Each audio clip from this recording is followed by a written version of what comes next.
Hey, thanks so much for joining us for Next Up. This is the segment where we interview community leaders about various topics, and I think you're going to find this segment nothing short of fascinating as we welcome former Missouri Secretary of State Jason Kander, who's just written his memoir, Invisible Storm, A Soldier's Memoir of Politics and PTSD. As it turns out, this man was a very famous Missouri politician, state rep, Secretary of State, ran for U.S. Senate, almost won, was running for mayor of Kansas City, but was kind of living a double life because he had his public persona, but behind the scenes at home, he was waking up in the middle of the night looking for people who might be intruding. He had insomnia, he had depression and anger, and the list goes on. We'll get into it as we welcome you, Jason Kander, to Next Up. How are you? I am very good. Thank you for having me. I really appreciate it. And thank you for writing this book. I think that people who are Republicans and Democrats will find it just very helpful because it describes the difficult mental health challenges that you faced and, frankly, none of us knew about. Yeah, I appreciate you saying that. It is a memoir by somebody in politics, but it is not really a straight-up political memoir. Obviously, politics are the backdrop of what I was going through when I was going through it. But you're absolutely right. It has been really gratifying for me that so many people across not just politics, like all sorts of different sectors have endorsed the book, but that those in politics also from both parties have talked about how valuable the book is. So, yeah, it's been successful and it means a lot to me. How much does it mean to you, Jason, that in the aftermath, as I always preface by saying, we hope the aftermath of the worst part of a global pandemic, that you are sharing your story in a world that is far more receptive to your message and frankly eager to hear it? Yeah, I think that's a good point. There are an awful lot of us who had to come to grips with mental health issues during the pandemic, I think. So as I was writing the book, I was obviously writing it during the pandemic.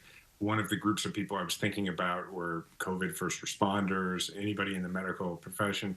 But to be honest, and while I'm really pleased that the book has an appeal and a usefulness way beyond combat veterans, it really goes way beyond people who were dealing with the worst parts of COVID as well. I mean, I've had a lot of people reach out to me and say that the book helped them understand what was really going on with them because of a car accident they had, or a bad divorce, or losing a loved one.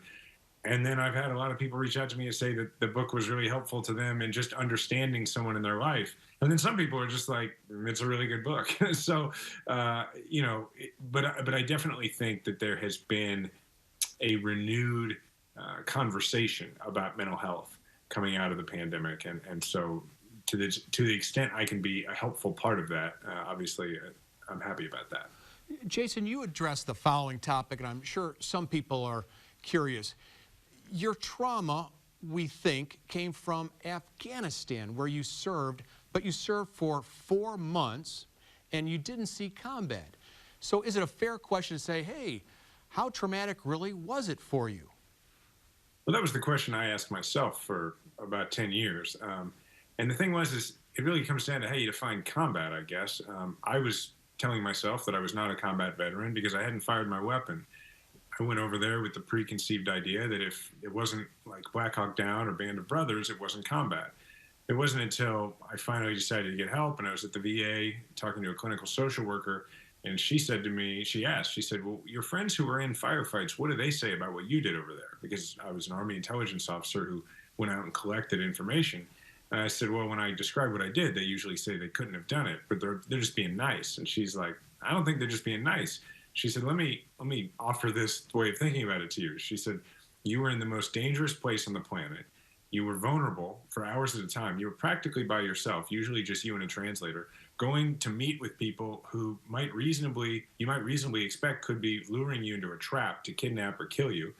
And nobody knew where you were, so nobody was coming to save you. You didn't have any backup. She's like, that's combat. She's like, you're a combat veteran, and that's traumatic. And she said, and she said, why didn't you think so? I said, well, I just thought I was a jerk who went to meetings. And she's like, well, look, your friends who were in firefights, the reason that they said that about what you did is because it is scary, it is dramatic, and they didn't come home and get into firefights. You came home and you went to high stakes meetings for your work. And so it took me all that time to accept the idea that I was a combat veteran. And the reason that I was denying that idea to myself was because one of the things you learn as soon as you go into the military, no matter who you are, is that somebody has it worse. They teach you that right away, that whatever you're doing is not that big of a deal. It's kind of a necessary form of brainwashing, because for me to keep going into meetings that I might not be able to walk out of because it might be a trap, well, I got to believe that what I'm doing is no big deal, or I can't keep going to those meetings, and I can't keep bringing back information about unsavory characters that might be a threat to, our side. But nobody turns that off when you come home. So I came home and I still believed that what I had done was no big deal. And so to say to myself or to the rest of the world that it was PTSD felt like stolen valor. I mean, I had friends who got shot. I had friends who got hurt. So it took me a really long time to accept the idea that what was going on with me was connected to my service. Two things. Doesn't that fall also into place with doesn't that exacerbate the PTSD? The fact that you were sort of having this inner struggle, well, but it was only 4 months and I didn't fire my weapon. So clearly for the rest of us, what you have described, that is combat, and that is terrifying because you never knew what someone was capable of. So you had that, kind of on the razor's edge part of it. And then I have to ask you, where being able to ascertain levels of corruption and dishonesty, how did that serve you in the political part of your life to this point? That had to be kind of interesting as an intelligence officer to have that training and to be able to spot some of the things that you were exposed to in the political arena. Yeah, I mean, it was motivating in a way, but not always in a good way, right? I mean, like I'd done these anti-corruption and anti-espionage investigations in Afghanistan, and I came home and I got elected to the state house. And, I was upset when I got down to Jeff City and found that my idealized idea of American politics and American government that I had, grown up with, that I'd been a political science major. I'd been that kid who was in college when West Wing came out and never missed an episode before you could DVR it, right? Like I set my clock to it. I had a very idealistic view. And so even had I never been to Afghanistan and done what I went over there to do, I still would have been very upset when I got to Jefferson City and found that really money was kind of running things down there. But having come from a place where I had sat across from Afghan officials who in some cases were trying to fight the corruption and would say to me, you don't understand, this isn't America. If you don't have money, you're not going to get anything done here. And I would think, yeah, I guess, it's not like America. And then you get to the legislature and it's, nobody's getting their head cut off. But other than that, there were too many things that were similar. And it was disappointing to me. It is a big part of why I chose to sort of, in some ways, I look back now and realize it was kind of a continuation of my deployment. It was me continuing that fight, whether I knew it or not. But the PTSD element of it was, I think, that's what gave me this extra level of righteous indignation and this anger about anybody who stood in my way to bringing that fight to the legislature in a way that was productive but not always healthy. Jason, as you know, in your book, and I think this is really helpful, your wife Diana contributes interspersed with some of the chapters. She gives her side of the story. And at one point in the book, she is quoted as saying to you that she wishes that you could give to your family the version of yourself that you give to the public. Well, take us behind the scenes. What version of yourself were you giving to your family in your dark moments?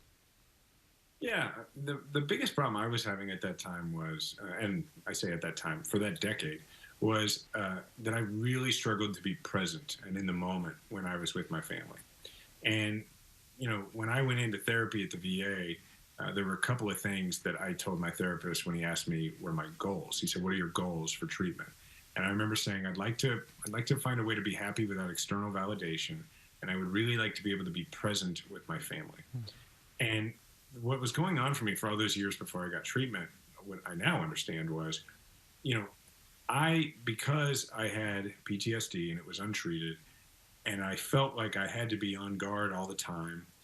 What I was doing was I was sort of always in search of that some version of that level of adrenaline that I had had overseas.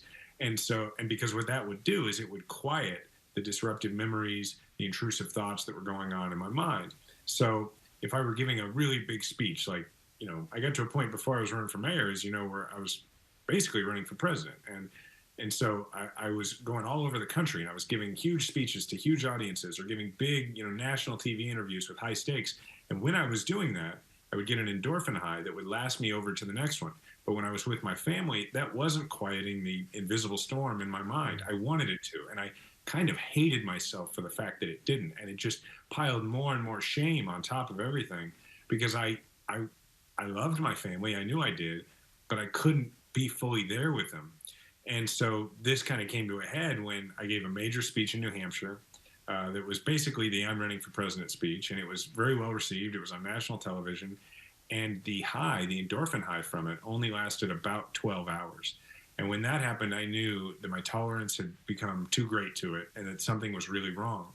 And this whole time I was having night terrors every night, so I was never getting a good night's sleep. I felt like I was in danger all the time. So I was just completely exhausted.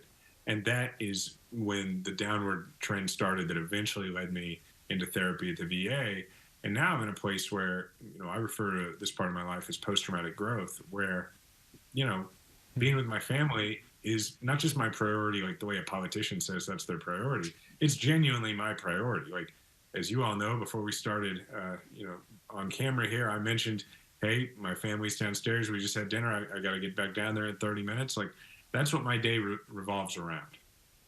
You have pointed out in so many interviews, and obviously in the book as well, the importance of when it comes to leadership roles, people, quote, taking care of their stuff, end quote.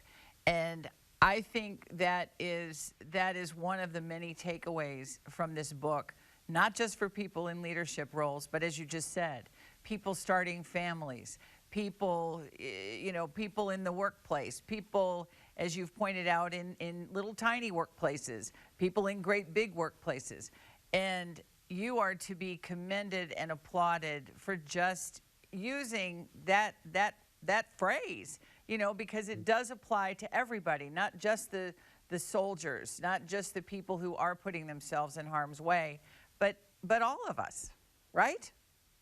Yeah, life ain't easy. I mean, we all got stuff. And one of the things that my wife and I learned in this process of being public about my going to get help is how many people are dealing with stuff. Because, like, so much of the world reached out to us and shared what they were going through, including a lot of people who we were very close to, who we had no idea what they had been going through.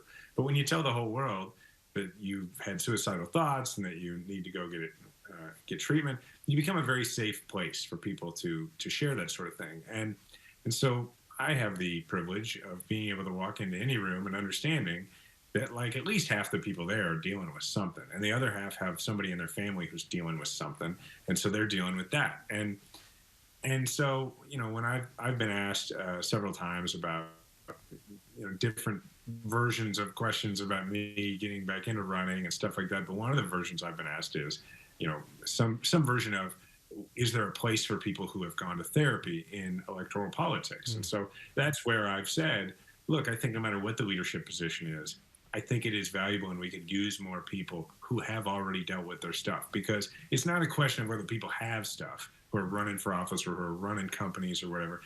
Everybody's got stuff. It's just a question of whether the people in those jobs have dealt with their stuff. And I've been in leadership roles when I haven't dealt with my stuff, and I've been in the leadership roles I'm in now when I have, and I know I'm better at what I do now. I know I'm a better husband, I'm a better father, I'm a better Little League coach, I'm a better everything because of it. Well, and we all, those of us in Missouri, we remember 1972 and what happened to Senator Thomas Eagleton, and that it's taken this long is kind of, it is heartbreaking, but it's terrific that at least it's happened. So thank you for that. Well, the thing about Eagleton that people should always try to remember, though, is that I think he served a couple more terms in the Senate. Oh, absolutely he did. And you know, I always like to point that out because you know a lot of people, particularly folks my age, would remember that because I came along after that. Would remember that as like, well, that was the end of Eagleton's career. And I think it's important for people to understand that folks who have had mental health challenges and have treated them can be incredibly effective in any job, and he obviously was. He certainly was. You had some experiences in Afghanistan that, thank goodness, most of us have never gone through. But you write about how you almost killed a driver and a young boy as well. Are you able to relate what you went through on this program tonight? Sure. Yeah. I mean, really, what I tried to relate in the book was I tried to share some of the stories of just how pedestrian the danger and the trauma can be when you go to war. That it's not always the stuff that you think of as like, oh my, you know, like it's not the stuff that you read about in or see in movies or you read about in novels. It's not a Tom Clancy novel every day. There's just a hum of danger and violence that's under the surface, which is why in the book, you know, the second chapter is really the only chapter I wholly dedicate to Afghanistan because I mostly want the book to be for everybody, not just people who read, you know, war memoirs. But even there, I just take one day that I happen to remember well because the weather was nice and just kind of tell you about the day to give you a sense of what it was like. But there are a couple of cases, as you mentioned, where when I was re-experiencing stuff, you know, once I was in politics, that I relate a couple of things. And in one case, it was one of those pedestrian things where, you know, there was a shuttle system that was supposed to take place where there were local nationals who would take us back to our safe houses. And we were never supposed to go with them. They were hired by the military, but we were never supposed to go with them alone because there was always the concern of kidnapping. And it was late, and I needed some sleep. I'd been up for hours and hours, and I just wanted a 3-hour nap. It was like midnight before I had to get back in and start working. And there was nobody around, so I jumped in the vehicle, and you know, the guy takes a left instead of a right, and that's not the route we usually went. So I'm asking him what's going on. He's not responding. I'm yelling at the guy. And I realized, I pull out my pistol, I put it to the back of his head, and I realized I probably don't have much time to think or to make this decision before we could end up rolling up on a Taliban snatch crew, and it's the end of the story. So I'm just deciding, do I really got to blow this guy's head off? And I'm yelling at him, and he has no idea what I'm yelling about. He's yelling back because he don't speak English. Why would he? When I realized that I see the back of my safe house, and I realized they'd changed the route, and no one had told me. And, you know, in the situation that I mentioned in the book with the young boy, it was just, we were in standstill traffic. And there was, at the time, the Taliban had, and Al-Qaeda had a tactic that they had been employing recently, which is to have suicide bombers jump onto convoys, onto vehicles, and hold on and then detonate themselves. And so we were aware of that. And somebody jumped onto I was in the passenger seat, and somebody jumped on the driver's side. And so instinctually, I raised my rifle and prepared to fire and looked down the iron sight. And it was just a little boy, really scared, looking back at me, who was just messing around, you know, because we were moving very slowly. And thankfully for me, my brain picked up on that in time. I was able to see clearly enough that I stopped just short of firing. But there were a lot of times, it's still obviously something I think about sometimes, but there were a lot of times for me during that 10-year period before I got treated where, you know, moments like that, when there was nothing I could control and there were, you know, it was a tense situation, but I had no control over it, like waiting on election returns or just sitting around my house. It couldn't be tense. My mind would just wander, and I'd see the faces of those people. You know, and there were situations like that. Most of what caused my trauma, though, was, you know, being in meetings and just the cumulative effect of realizing, okay, there's a door I can't see. I know there's a guy with a gun on the other side of the door. I don't know who his actual allegiance is to. So I'm going to focus on this conversation I'm having with this person who's giving me valuable information, but really I'm thinking about what I'm going to do if that door opens, you know? So it's the cumulative effect of that sort of thing that mostly did it. What are you hearing from other veterans who have read the book, Jason? And if you could explain to our viewers how important the plight of homeless veterans. I know you're concerned about the homeless in general, but specifically homeless veterans. Yeah, some of the reactions that have meant the most to me from the book have been from fellow veterans. And, I think the most important part of the book for other veterans and for anybody who needs treatment and hasn't gotten it yet is that I really let people into those therapy sessions. I use my therapist notes word for word, for instance. I got a hold of those records and I used those in the book. And so I worked very hard to make therapy very accessible and less intimidating. So, for instance, the two stories I just told you, the reason I can sit here and tell those stories to you and not have my heart race and not sweat and that sort of thing is because I've done it in therapy a bunch of times.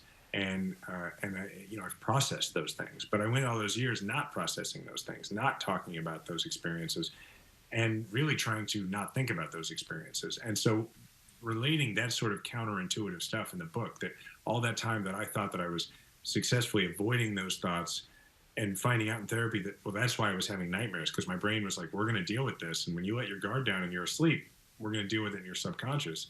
Wow. That sort of information, it turns out, has been really valuable to a lot of people who have had trauma. That's really why I wrote the book, is because this book is just a story that I needed to read 14 years ago when I came home. And had I had access to this story 14 years ago, I would have got therapy then. And my problems would never have become as bad as they did. With regard to homeless veterans, I appreciate the prompt to talk about what I do now, my day job. I'm the president of National Expansion of Veterans Community Project. We do two things primarily. We deal with the suicide epidemic among veterans by building outreach walk-in clinics for any veteran to come into to get any service. And then what we're better known for, which is what you're alluding to, which is we build villages of tiny houses with wraparound case management services to restart the military to civilian transition for homeless veterans and transition them back into being fully contributing members of society. We do this with an enormous success rate, unprecedented, 85%. And we're actually, we're building in several cities now. One of them is in St. Louis. We have a site there in North St. Louis that, I'm not just saying this because I'm on a St. Louis program, it is going to be thus far our best campus. We have a great staff there already, and we will be serving veterans and housing veterans there by the end of this year. Jason, how close did you get to suicide? Closer than I would like. But, I had what generally is referred to as suicidal ideation. And which is to say, I was having suicidal thoughts. It's a fancy term for suicidal thoughts. I decided to go get help. I didn't know it was early in the process. I just was scared because I was having these thoughts more often.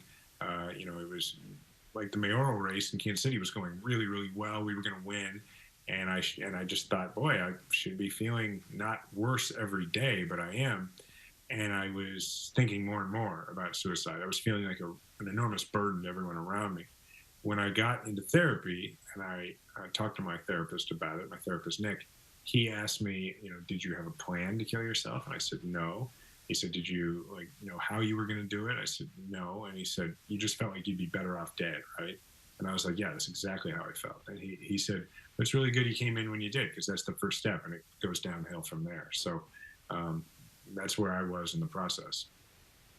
And if anyone is experiencing that first level, maybe tonight, and maybe they're watching this program or they've been having that suicidal ideation, what would you tell them to do, Jason? Well, there's a new hotline. There's a new national hotline, 988, which is a great thing. It's just 988. You can call that. I can also tell you that it's not maybe sometimes it can seem like, oh, okay, there's a number I can call. No, like that's how I ended up getting treatment. I put off everything for a very long time. And then finally one night I called the Veterans Crisis Line, which is basically the Veterans Suicide Hotline. And I called it just because I had run out of ideas. I wasn't sure what to do next. And I just was like, maybe I can talk to these people. And from the tone of the voice of the woman on the other side of the phone, it helped me understand that I didn't sound any different than anybody else that she had talked to in that job. And that's what helped me understand I really needed to get help. I apologize for the fact that my dog is barking. That's okay. Everybody wants to get in on the conversation, obviously. There's clearly a very menacing jogger going by. So.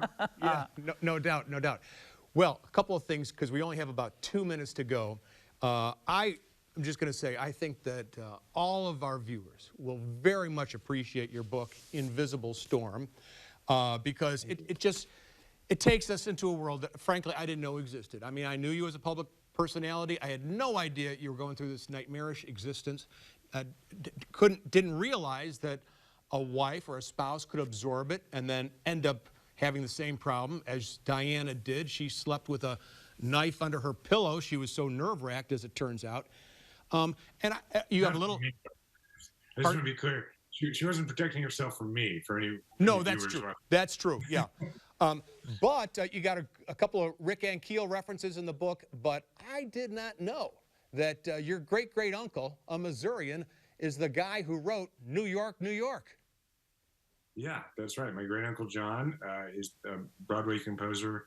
He's the Kander half of Kander and Ebb, which I think is still the longest-running composing duo in the history of American music. And John's 95. He's still writing music, and we're very close. And yeah, I mean, since we're running low on time, I'd like to say one other thing about the book, or a couple other things, and that is that first, all of my royalties from the book go to Veterans Community Project, the organization that we were just talking about. And also, I'd like people to know, because look, this is a heavy topic, and this has been a kind of a heavy interview. The book has jokes. It's funny. Like there's levity in the book, and it's a New York Times bestseller. It's done well, and I would encourage people to go out and get it. So, absolutely. Well, thank you so much, Jason Kander, best-selling author. Congratulations. Congratulations on Invisible Storm, and thank you for joining us on Next Up here on 9 PBS.